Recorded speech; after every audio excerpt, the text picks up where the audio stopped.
নমস্কাৰ, এই মুহূৰ্তত আহি পৰিছে কেইবাটাও বিগ ব্ৰেকিং নিউজ। অসমৰ লগতে ভাৰতৰ বিভিন্ন প্ৰান্তৰ পৰা এনেধৰণৰ খবৰসমূহ নিতৌ পাবলৈ চেনেলটো ছাবস্ক্ৰাইব কৰিব আৰু ভিডিঅ'টোত এটা লাইক কৰিব। কোভিডৰ পৰিপ্ৰেক্ষিতত বন্ধ হৈ থকা দেশৰ শিক্ষানুষ্ঠানসমূহ পুনৰ মুকলিৰ বাবে আজি নিৰ্দেশনা জাৰি কৰিছে শিক্ষা মন্ত্ৰালয়ে আৰু ৰাজ্যসমূহৰ সৈতে আলোচনাৰ পিছত বিদ্যালয় পুনৰ মুকলিৰ সন্দৰ্ভত নিৰ্দেশনা প্ৰস্তুত কৰা হৈছে আৰু মন্ত্ৰালয়ে জাৰি কৰা এই নিৰ্দেশনাত সাৱধানতা সময়সূচী মূল্যায়ন আৰু মানসিক স্বাস্থ্য অন্তৰ্ভুক্ত থাকিব। অৱশ্যে ৰাজ্যসমূহে প্ৰয়োজন অনুসৰি নিজাকৈ নিৰ্দেশনা প্ৰস্তুত কৰিব পাৰিব বুলিও উল্লেখ কৰিছে শিক্ষা মন্ত্ৰালয়ে।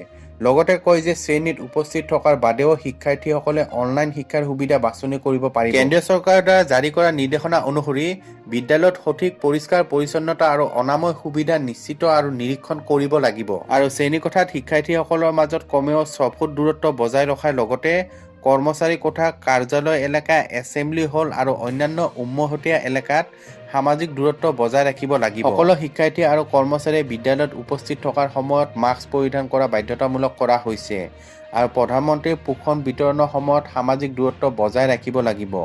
তদুপৰি হোষ্টেলত সকলো সময়তে সামাজিক দূৰত্ব বজাই ৰখাৰ লগতে বিচনাৰ মাজত পৰ্যাপ্ত দূৰত্ব কৰিব লাগিব আৰু হোষ্টেলত সোমোৱাৰ পূৰ্বে শিক্ষাৰ্থীসকলৰ স্কেনিং কৰিব লাগিব আৰু পিতৃ-মাতৃৰ সন্মতিত ঘৰৰ পৰা অধ্যয়ন কৰিবলৈ ইচ্ছুক শিক্ষাৰ্থীসকলক অনুমতি দিয়া হ'ব। লগতে বিদ্যালয়ত উপস্থিতিৰ ক্ষেত্ৰত নমনীয়তা প্ৰদান কৰা হ'ব বুলিও নিৰ্দেশনাত সংযোগ কৰা হৈছে।